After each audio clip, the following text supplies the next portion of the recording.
You're listening to Qalam Institute's podcast series, Seerah Life of the Prophet, by Shaykh Abdul Nasir Jangda.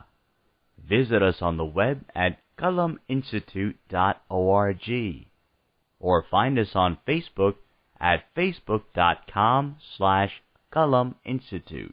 Bismillah walhamdulillah wa salatu wa salamu ala rasulillah wa ala alihi wa sahbihi ajma'in. Assalamu alaikum wa rahmatullahi wa barakatuhu. So continuing with our series on Seerah Nabawiyya, the prophetic biography. In the previous session, last week's class, we talked about a very beautiful, interesting, well-known story from the life of the Prophet ﷺ, where the Prophet ﷺ gave da'wah to a very famous, strong person at that time from Quraysh. He was a famous wrestler, Rukana. And that story was representative of the perseverance of the Prophet ﷺ in terms of giving the da'wah and sharing the message. So not only was it chronologically placed around that same time period that we're covering now, the post-boycott period, which is around the 10th year of Nubuwwah, prophethood. The Prophet ﷺ at this time is about 50 years old. But at the same time, it's also representative of the Prophet ﷺ's perseverance and the Prophet ﷺ's will and undefeatable himmah that the Prophet ﷺ had in terms of doing the da'wah, and how he continued to share the message, and he had not lost any of his vigor, none of his passion, none of his motivation. But he was just as inspired as he ever was in order to keep talking to and sharing the message of Islam and telling people about Allah subhanahu wa ta'ala.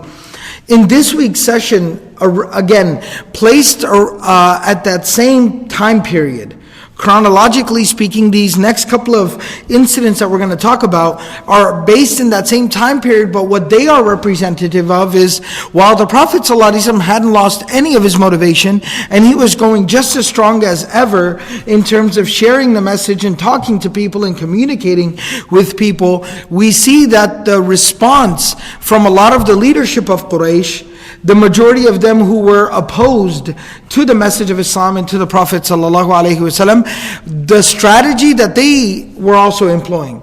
So on one side we see the strategy of the Prophet sallallahu alayhi wasallam. Now on this end of it we will see the strategy of the opposition to the message of the Prophet sallallahu alayhi wasallam. Ibn Ishaq relates in his recollection of the Seerah, he narrates that كان رسول الله صلى الله عليه وسلم إذا جلس في المسجد فجلس إليه المستضعفون من أصحابه خباب وعمار وأبو فكيهة يسار وصهيب وأشباههم من المسلمين. That when the Prophet ﷺ would go to the Haram, he would regularly, every day, he would go to the Kaaba and he would pray there. And then of course he used to like spending some time there, at the house of Allah, at the Baytullah. When he would sit down there, many of the believers, the Sahaba radiallahu anhum, would come and they would sit there with the Prophet sallallahu alaihi wasallam. And they would gather around the Prophet sallallahu alaihi wasallam to be in his company, to learn from him, and to just, benefit from the company of the Prophet sallallahu alaihi wasallam. And it just so happened that many of the Sahaba radiallahu anhum who would wait for the Prophet ﷺ to come to the Kaaba, because the Prophet ﷺ still at this time to quite an extent was untouchable, they knew better than to lay hands on the Prophet ﷺ. Then they used to come at this time to come and sit around him and sit with him, and this was their opportunity to be able to enjoy that time spent at the Kaaba without being harassed. And so the Sahaba like Khabbab, Ammar, Yasar, Suhaib, these Sahaba radiallahu anhum would come to the Prophet ﷺ at that time. And it just so happened that these are the Sahaba who were very weak. They were either slaves or they were freed slaves, former slaves. And many of these Sahaba had been the victims and the object of the torture and the persecution of the Quraysh and of the Meccans. So they used to come and sit around the Prophet ﷺ and would huddle up around him. At that time, Ibn Ishaq relates that Hazi'at bihim Quraysh, that the Quraysh would then take that opportunity to make fun of them and mock them. وَقَالَ بَعْضُهُمْ لِبَعْضٍ هَؤُلَاءِ أَصْحَابُهُ كَمَا تَرَوْنَ. That look at this, these are the companions of Muhammad. He wants us to come and join him. He wants us to sit with him and listen to him. These are his companions. These are his people. These are the people that sit around him. أَهَؤُلَاءِ مَنَّ اللَّهُ عَلَيْهِمْ مِنْ بَيْنِنَا بِالْهُدَى وَدِينِ الْحَقِّ. That these people, what Muhammad is trying to say, that Allah has given preference to these people over us, that Allah has selected these people from amongst all of us with guidance and with the true religion of Islam, that these are the people that are blessed with the truth, these are the people that are guided by Allah, these are the people who are the recipients of the favor and the blessing of Allah that Muhammad calls Islam. لو كان ما جاء به محمد خيرا ما سبقنا هؤلاء إليه وما خصهم الله به دوننا. That if what Muhammad is delivering, if what Muhammad has to offer really is something so great and so amazing and so good and beneficial, then these people wouldn't have beaten us to it. And Allah wouldn't have selected these people over us with this religion and this realization and this belief in Iman. So there were two things here. Number one, you see the arrogance of the people. That many of these leaders of Quraysh, they were arrogant. And so there were two problems that they had. The first problem was that even if at this point in time, the truth of Islam was something that was making sense to them, Islam was making sense to them. Now the first problem for them was that, okay, this makes sense to me. I feel inclined towards at least listening to what he has to say, considering the message of Islam.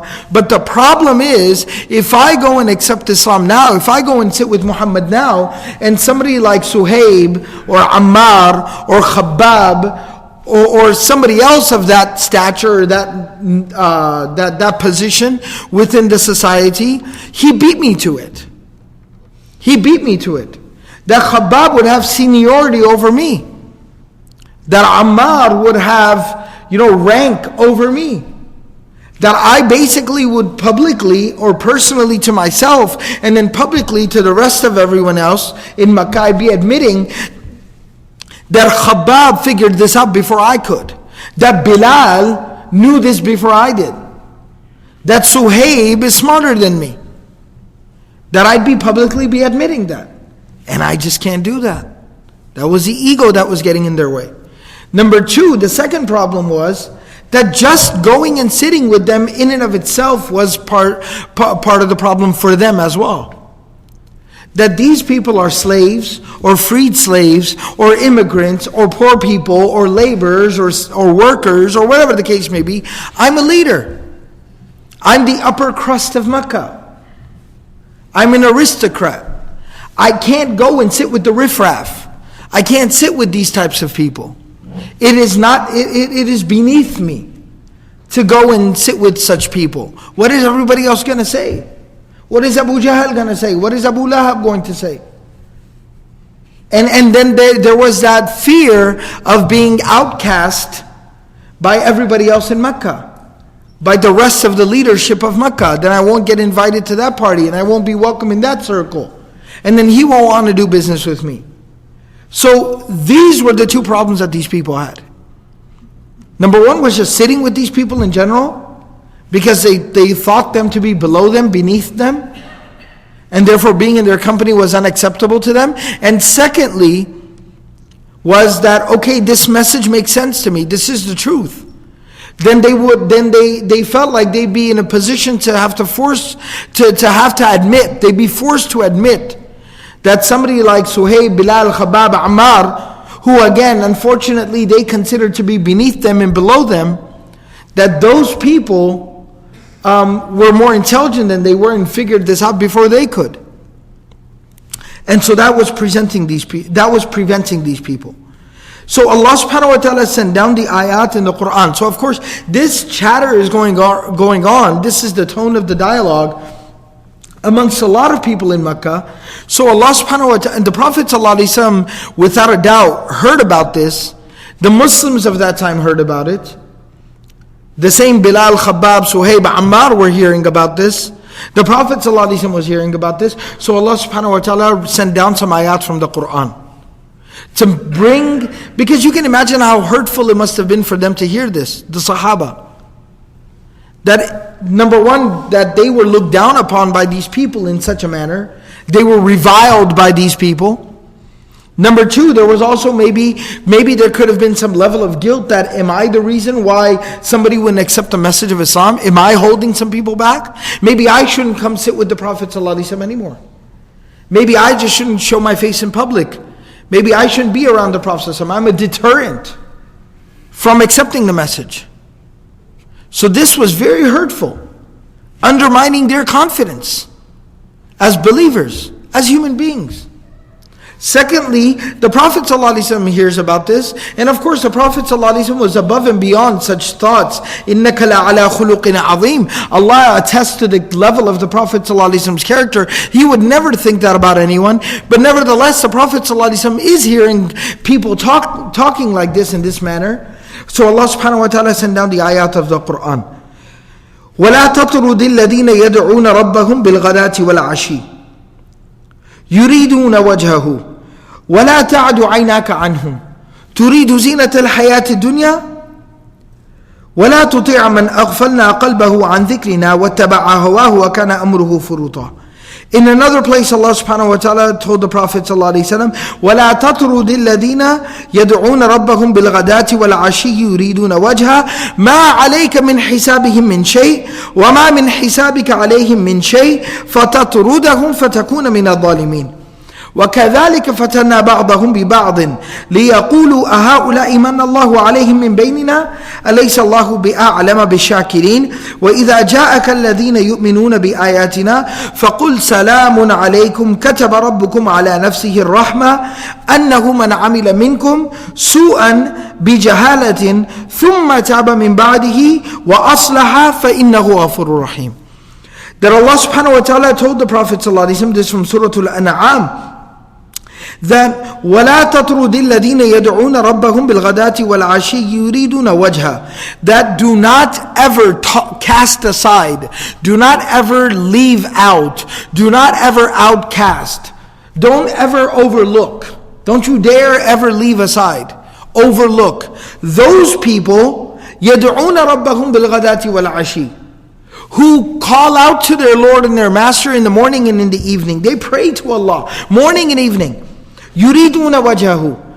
All they want in this life, in this world, is the pleasure of Allah subhanahu wa ta'ala. They seek nothing but the pleasure of Allah. مَا عَلَيْكَ مِنْ حِسَابِهِمْ مِنْ شَيْءٍ. That you are not answerable or accountable on their behalf. وَمَا مِنْ حِسَابِكَ عَلَيْهِمْ مِنْ شَيْءٍ. Nor will they have to answer on your behalf. فَتَطْرُدَهُمْ فَتَكُونَ مِنَ الظَّالِمِينَ.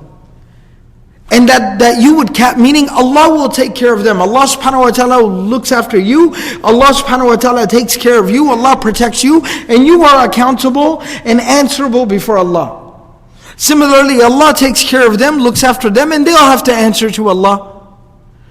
فَتَطْرُدَهُمْ. So don't ever cast them aside or leave them aside. فَتَكُونَ مِنَ الظَّالِمِينَ. Because if you were to leave them aside or overlook them or outcast them, or just tell them to leave, فَتَكُونَ مِنَ الظَّالِمِينَ. You would become one of the wrongdoing and one of the oppressors, along with the rest of the oppressors. وَكَذَلِكَ فَتَنَّا بَعْضَهُمْ بِبَعْضٍ. In another place, the other ayah that I recited from the other place, Allah said, بِالْغَدَاةِ وَالْعَشِيِّ يُرِيدُونَ وَجْهَهُ وَلَا تَعْدُ عَيْنَاكَ عَنْهُمْ. Don't ever overlook them. Don't ever overlook them. So Allah already said that don't cast them aside, but then Allah is also saying don't underestimate them. وَلَا تَعْدُ عَيْنَاكَ عَنْهُمْ تُرِيدُ زِينَةَ الْحَيَاةِ الدُّنْيَا. Because if you were to overlook them and their value and their significance and what they bring to the table and what they're capable of and the khair that Allah has placed in them, تُرِيدُ زِينَةَ الْحَيَاةِ الدُّنْيا. That would be an indication of the fact that you are more motivated by the glitz and the glamour of this world than you are the pleasure of Allah. تريد زينة الحياة الدنيا ولا تطيع من أغفلنا قلبه عن ذكرنا واتبع هواه وكان أمره فرطا. And do not ever follow, do not ever listen, do not ever fall, do not ever listen or give into or fall victim to the rhetoric the propaganda of someone whose heart Allah says we have made devoid from Allah's remembrance. وَلَا تُطِعْ مَنْ أَغْفَلْنَا قَلْبَهُ عَنْ ذِكْرِنَا. Allah said, we have not given these people, like the people like Abu Jahl and Abu Lahab, we have not given them the ability to remember us. There is no dhikr and remembrance of Allah in their heart. There is no nur of iman in their hearts. وَلَا تُطِعْ مَنْ أَغْفَلْنَا قَلْبَهُ عَنْ ذِكْرِنَا وَاتَّبَعَ هَوَاهُ وَكَانَ أَمْرُهُ فُرُطًا. Those people do nothing but follow their own desires, and everything that those people do is in vain. All of their efforts are in vain. No fruits will come about from what these people are doing or what they're saying. So don't listen to those people. Don't be influenced. Don't fall under the influence of those people. And here Allah subhanahu wa ta'ala said that don't cast them aside, because then you would be wrongdoing. You'd be just as oppressive as those people who are creating this propaganda against these faithful, believing people. These are believers. Mu'minun inda Allah. They are firm believers in the sight, in the eyes of Allah. And then Allah subhanahu wa ta'ala said, وَكَذَلِكَ فَتَنَّا بَعْضَهُمْ بِبَعْضٍ. This is a test, Allah said, that we have created amongst people. Some of them are a test for others amongst them. لِيَقُولُوا. That's why they say, أَهَؤُلَاءِ مَنَّ اللَّهُ عَلَيْهِمْ مِنْ بَيْنِنَا. That these people, really God has blessed these people from amongst us? Really? These people? أَهَؤُلَاءِ مَنَّ اللَّهُ عَلَيْهِمْ مِنْ بَيْنِنَا أَلَيْسَ اللَّهُ بِأَعْلَمَ بِالشَّاكِرِينَ. Allah says, doesn't Allah know best about those people who are truly, consistently grateful to Allah? Allah knows those people best. And here subtly Allah subhanahu wa ta'ala has embedded something. A profound lesson and a reminder. We see this clash in society, where you have people who believe and people who don't believe. People who accept the message, people who are refuting and denying the message. And we see the circumstances that the people who accept the message, believe in the message, keep company with the Prophet ﷺ, the devout, the faithful, the observant, the believing, that they happen to be, from a social perspective, based on the unfortunate social circumstances and standards at that time, they happen to be people of the lower caste in society. And we see that the people who are opposing the message, the people who do not believe, the people who do not accept, the people who are not faithful, not believing, not observant, that those people happen to be, again, based on the unfortunate social standards at that time, they are the upper crust of that society. And these are the circumstances. But then Allah subhanahu wa ta'ala teaches us a lesson here. أَلَيْسَ اللَّهُ بِأَعْلَمَ بِالشَّاكِرِينَ. Then what's the secret here? What's the secret? Because like we understand, based on the scenario at that time, Abu Jahl, Abu Lahab, Umayyah bin Khalaf, Walid bin Mughira. So we see that social standard, wealth, fame, power, popularity, seniority, know-how and knowledge of the world, education, that these are not prerequisites to Iman, that these are not the conditions for acceptance by Allah. But does this necessitate, because this idea has prevailed, this idea has taken many throughout Islamic history, in certain movements or certain segments of Muslim society at different points in Islamic history, some people have latched onto the idea that in fact, if you survey the Sahaba in Mecca, then you see, like I said, the Abu Jahls and Abu Lahabs of that society do not believe. But on the other hand, Khabbab, Bilal, Suhaib, Ammar are the faithful, are the believing. So does this mean that while fame, money, popularity, and power, education does not result in faith, is faith, does it gravitate towards, or do people who are downtrodden, people who are poor, people who are oppressed, people who are disenfranchised, do they naturally gravitate towards faith? That's a valid question. That if on one end, if money, power, fame does not equal faith, then does poverty, oppression, victimization, does this result in faith? Is faith a natural consequence of these conditions? That's a very valid question. And Allah subhanahu wa ta'ala, of course, we know that Khadija, Abu Bakr, Uthman ibn Affan, Abdurrahman bin Auf, radiyallahu anhu, may Allah be pleased with them, establish and prove the fact that that's not the case. But here Allah subhanahu wa ta'ala very clearly and very explicitly in the ayah says, alayhi, sallallahu, bi'a'lama bishakirin. Neither one of these things necessitate faith. That yes, a person's faith can be influenced by their circumstances without a doubt, but it does not necessitate faith. Faith is not just inherently more available or afforded to people of power or money or influence. Similarly, it is not more natural or more automatically afforded, or people who are disenfranchised and poor and impoverished, again, are not entitled to faith. There's no entitlement. Rather, Allah subhanahu wa ta'ala says, alayhi sallahu bi'alama bishakirin. It is gratitude that Allah looks for. It is gratitude that Allah rewards with faith. The grateful are rewarded with faith. This is something I oftentimes emphasize, that when we talk about even the conversation of Iman, when we talk about teaching people Iman, when we talk about inspiring Iman within people, da'wah work, that one of the very fundamental lessons in that regard is we need to instill an attitude of gratitude. We need to have a conversation that inspires people, that reminds people of how blessed they are. Our primary responsibility is to inspire hope within people, and that is first and foremost done by reminding people of how blessed they are and how much they have to be grateful for. Gratitude leads to Iman. Even amongst the Muslim community, remind people of how blessed they are. Inspire gratitude within people, because gratitude leads to obedience. Gratitude leads to Iman. That is very, very important to remember. And that is what Allah subhanahu wa ta'ala is saying here. So that's why we see the diversity in the generation of Sahaba. But the consistent thread, the link between all of them, the consistent thing amongst all of them was a sense of gratitude. Alayhi sallahu bi'a'lama bishakirin. Allah did not just simply say bil mu'minin, bil muslimin, bil mustada'afin.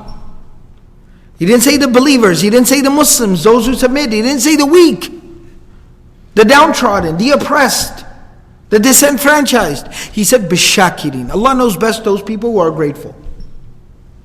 So the poverty of these people and the wealth and the power of these people, all of that is essentially irrelevant. The only thing that is relevant in the eyes of Allah is gratitude. Gratefulness and gratitude. That is the gateway, that is the key to unlocking and opening the door of the heart and allowing Iman to enter into the heart, is gratitude. And once that Iman enters into the heart, then whatever the external circumstances of a person are, whether again they be poverty or they be power and money, all of that is then submitted to Allah. Then a person will implement the obedience of Allah in their poverty, in their being oppressed. And on the other hand, a person will invest their influence and their power and their wealth again into the obedience of Allah, which is exactly what we saw from both ends of the spectrum in the generation of Sahaba. And so that's where Allah creates some focus. أَلَيْسَ اللَّهُ بِأَعْلَمَ بِالشَّاكِرِينَ. Then Allah goes on to say, this is ayah number 52 and 53, and then ayah number 54 of Surah Al-An'am. Allah says, وَإِذَا جَاءَكَ الَّذِينَ يُؤْمِنُونَ بِآيَاتِنَا. Then when those people who do firmly believe in our signs, our miraculous signs, our ayat, our verses, when they do come to you, فَقُلْ سَلَامٌ عَلَيْكُمْ. Something very beautiful. Because the specific circumstances that we're dealing with is that the majority of those people that are believing and especially keeping close company with the Prophet ﷺ happen to be the poor, the downtrodden, the disenfranchised, and they are being ridiculed and mocked. And not only that, but the rhetoric now is we specifically cannot believe, we cannot sit with Muhammad ﷺ because of the riffraff, because of the trash and the garbage that sits around him. And like I said, one of the implications of this was, imagine the effect that had on Bilal and Suhaib and Ammar and Khabbab. Imagine the impact that had on them. Imagine how difficult that would be to listen to hear. You see Muhammad Rasulullah sallallahu alayhi wasallam, you believe in Allah, you believe in the Quran, you believe in His prophethood. You've benefited so much, you love Him so much. You want this truth and this message to be shared with all of humanity. And to even hear these rumors, and for a second that thought to cross your mind, that am I a deterrent? That me sitting here, bruised and beaten, filthy and dirty, clothes torn and tattered, because I am what I am? That am I a reason why somebody else isn't coming here and hearing this? Iman, hidayah, guidance? Allah subhanahu wa ta'ala not only is saying, directly revealing in the Quran that no, Allah never once described them as al-mustala'afin. Allah described them as what? إِذَا رَأَيْتَ الَّذِينَ وَلَا تَطْرُدِ الَّذِينَ يَدْعُونَ رَبَّهُم بِالْغَدَاةِ وَالْعَشِيِّ يُرِيدُونَ وَجْهَهُ. Allah described them as devout. Allah described them as faithful, sincere people. And Allah attributed whatever thoughts or concerns those people had as their problem. فَتَنَّا بَعْضَهُمْ بِبَعْضٍ. That's their problem. That is their fitna. That's nothing to do with these people. And then on top of that, He's telling the Prophet ﷺ, and it is your job to further reinforce them, to dispel any of these ideas. وَإِذَا جَاءَكَ الَّذِينَ يُؤْمِنُونَ بِآيَاتِنَا. Allah said without any bias, any consideration for their external circumstances. If they are faithful and they believe in Allah, and they come and they sit with you, فَقُلْ سَلَامٌ عَلَيْكُمْ. You welcome them. Salamun alaykum, salamun alaykum. This is two things. Number one, of course, it's a dua for them. You encourage them. You motivate them. You inspire them. You reinforce them. You make dua for them. May peace and blessings be upon you. And secondly, of course, it can literally mean the salam. You greet them. You welcome them. Yeah, you greet them and you welcome them. Just get the mental image in your head. Get the mental image in your head. Try to put yourself in those circumstances. That you might, mashallah, be somebody who's very educated, very respectful, very respected. You live in a nice house, you drive a nice car, you wear nice clothes, you have a nice job, you're very well known, you're very popular. Everybody loves you, everybody looks forward to seeing you, everybody gets a smile on their face when they see you, everybody lines up to shake your hand and say salam. And you're walking into the masjid. And at the same time you're walking into the masjid, there's another man walking in. And his hair is disheveled. He looks all unkept. He hasn't had a haircut in a long time. He hasn't been trimmed up and groomed and cleaned up in a long time. Clothes are torn and tattered. You know what a homeless person looks like? Where they're wearing most of their clothing? We don't realize that, do we? When you see homeless people a lot of times, they'll be wearing a lot of their clothing. They don't have anywhere to put it. When they move, when they leave wherever they're sleeping there for that night, when they go somewhere during the daytime, they have to take everything that belongs to them with them. So that person's wearing like 2-3 like sweaters and coat and jacket. And it's all torn and tattered and dirty. Maybe that person doesn't smell really great. They're carrying like a trash bag with clothes in it.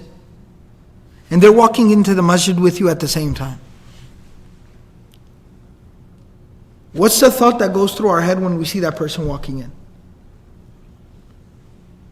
What do we think when we see that person walking in? What's the thought that crosses our mind? What thought enters into our heart? May Allah forgive us.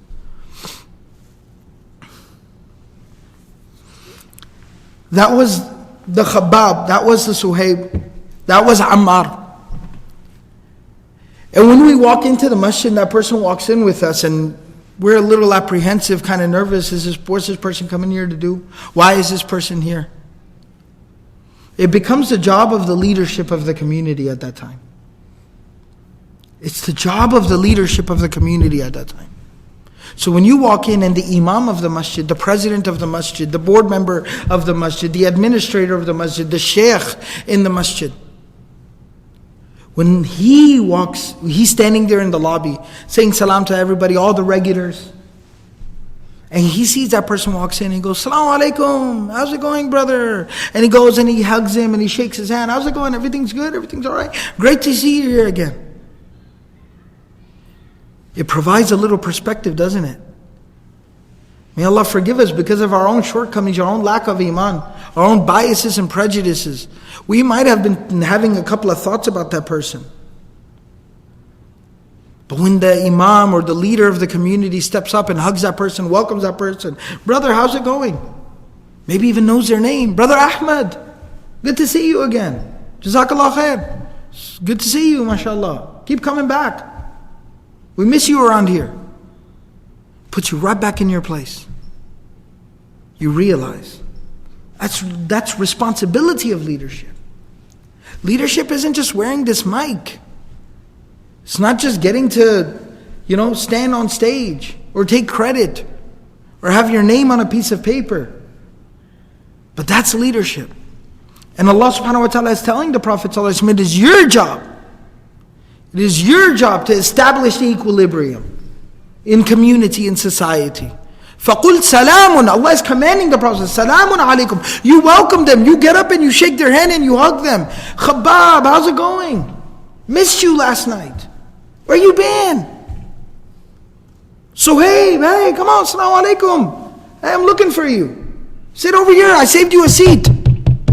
Ammar, I saved you a seat, come here. When the Prophet ﷺ migrated from Mecca to Medina, and he arrived in Quba, and he saw Ammar radiallahu anhu, who had to run away from Mecca, run off to Abyssinia, then left Abyssinia and went to Medina. He didn't have a home, he didn't have family, he didn't have anything. When the Prophet ﷺ arrived in Quba, imagine the impact it must have had. All of the residents of Quba and Medina must have known. They were believers, so of course, these are Sahaba. So of course they were hospitable and welcoming and they didn't judge. But still imagine Ammar and who Ammar is. He's homeless, he's sleeping in the masjid. He's waiting for somebody to just invite him to their home at night and share some food with him. Otherwise he doesn't have any food. He's wearing all the clothes that he owns. He's got a little sack that is his soul, all of his belongings in this world. And when the Prophet ﷺ arrives in Quba and everybody's out there welcoming, ready to open up their homes, ready to shower the Prophet ﷺ with gifts. It said when the families went out there, everybody was holding a gift for the Prophet ﷺ. He's the VIP of all VIPs. He is the ultimate guest of honor. And at that point in time, when everybody's there showering their affections and admiration for the Prophet ﷺ, imagine the scene. Just try to imagine how powerful the impact must have been. Everybody, hundreds of faithful are standing there welcoming Muhammadur Rasulullah sallallahu alaihi wasallam. Little kids are literally singing, welcoming the Prophet sallallahu alaihi wasallam. Women have food ready and cooked. Children are standing there presenting gifts and flowers to the Prophet sallallahu alaihi wasallam. And at that point in time, the Prophet sallallahu alaihi wasallam sees Ammar standing there. His face lit up to see the Prophet ﷺ again. The only thought that's kept him going this entire time. He's homeless, he's a vagabond, he's a drifter at this point. He doesn't have a home, he doesn't have family. The only thought that's keeping him going so far is to be able to see the face of the Prophet ﷺ again. And when the Prophet ﷺ sees Ammar, imagine the impact and the tone it set for the whole community, that when the Prophet ﷺ sees Ammar, he says, Marhaban bi-tayyib al-mutayyib. He says, welcome, welcome, look at it. The most beautiful man I've ever seen in my entire life. Now that's a sight for sore eyes. That's the most beautiful face I've ever seen. Where you been? I missed you. I missed that beautiful face. Come here, come give me a hug. Come give me a hug. Called him out from the crowd and hugged him in front of everyone. Imagine the impact it had. And the narration even says that when the Prophet ﷺ sat down at Quba, because everybody welcomed him, came and surrounded him with food, you can imagine, They put out the best dates, the juiciest dates that they had. He told Amma, Suhaib, who was one of these, again, he had to literally give up everything that he had in order to be able to leave Makkah. When he was trying to leave Makkah and make hijrah to Medina, they came and they basically blocked him off and they said, we ain't going to let you leave like that. He said, listen. He said, we could fight this out and I'm good. I'll take a few of y'all out before you get a shot at me. Or, I've been working hard in Makkah for all these years. I got some property and some money and some stuff back in Makkah stashed away. You want it? You can go back and I'll tell you exactly where it is. You go back, you make a little cash today, and you just pretend like you never saw me leave. They're like, sounds like a deal. So they left. And Suhaib went on. No home, no money, no nothing left. And when he met the Prophet ﷺ, when the Prophet ﷺ arrived at Quba and he met Suhaib, the Prophet ﷺ not only, read him the ayah, وَمِنَ النَّاسِ مَنْ يَشْرِي نَفْسَهُ ابْتِغَاءَ مَرْضَاتِ اللَّهِ. Some people, they will literally sell everything that they have in order to seek the pleasure of Allah. And he said, Allah subhanahu wa ta'ala has praised the transaction you did, Suhaib. You gave up everything you had in order to believe. Then the Prophet ﷺ, again, this is a homeless man. He's got nothing. Everything that he's wearing is all that he owns. The Prophet ﷺ asked him, come eat with me. Imagine all of Medina, all the faithful, hundreds are there, sitting around the Prophet ﷺ, putting their food in front of him. And the Prophet ﷺ says, Suhaib, where's Suhaib? He's sitting in the back. Homeless guy. Poor man. He says, come here. I saved you a seat. You eaten anything yet? I know you haven't. Come here. Calls him up and sits him down with him. And talks with him. And shares food with him. And jokes with him. And then Suhaib begins to pick up the dates and eat the dates. There must have been other food there, but he specifically goes for the dates. And he had a sore eye. And one of the remedies at that time was that if you kind of had like a sore eye, you had an infection in your eye, they used to tell you not to eat dates. That wasn't good for the infection in your eye. So the Prophet ﷺ said, hey, look at the attention to detail. He's like, he knows him, he loves him, and he makes that apparent to everyone. He goes, whoa, easy there. You got that infection in your eye, I see that. You're going to eat those dates? So Suhaib says, no, don't worry, Prophet. He says, Ya Rasulullah, don't worry. I'm eating it with the other eye. I'll eat it from this side. I won't eat it from that side. I'll eat from this side. We're good. Don't worry about it. Let a brother get his grub on now. Right? Just look at the relationship. And so this was the Prophet ﷺ. So Allah is telling the Prophet ﷺ, فَقُلْ سَلَامٌ عَلَيْكُمْ. You say salam to them, you welcome them, you embrace them, you hug them. كَتَبَ رَبُّكُمْ عَلَى نَفْسِهِ الرَّحْمَةِ. And then you congratulate them. You let them know not only you love them, but Allah loves them. كَتَبَ رَبُّكُمْ عَلَى نَفْسِهِ الرَّحْمَةِ. Your Lord has made mercy. Your Lord has written mercy upon كَتَبَ رَبُّكُمْ عَلَى نَفْسِهِ, upon himself, which is like an Arabic expression for saying that your Lord has decreed that he will be merciful to you. Your Lord will deal with you in a merciful way. كَتَبَ رَبُّكُمْ عَلَى نَفْسِهِ الرَّحْمَةِ. Your Lord has obligated mercy upon himself. It's like an Arabic expression for saying your Lord will deal with you in a merciful manner.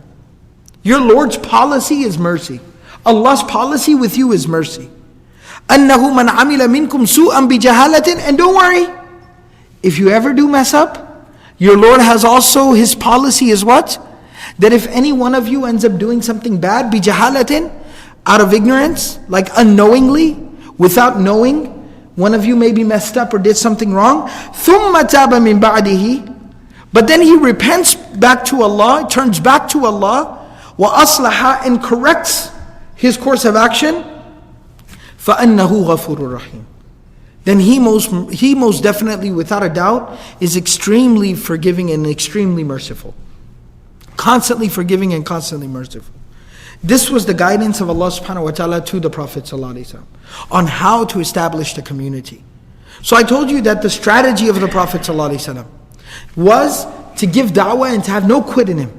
But I also told you that on the other hand, this was one of the strategies of some of the leaders of Quraysh. To mock, to ridicule, to point out who was around him, who was following him. We can't sit with people like that. But Allah subhanahu wa ta'ala told the Prophet ﷺ, don't ever listen to what these people have to say. These people are far more valuable than they will ever understand. These are people who are beloved to Allah. These are people who are beloved to Allah. And these people, their value and their significance will become apparent, not only in the hereafter, but even in this world. What happened later on?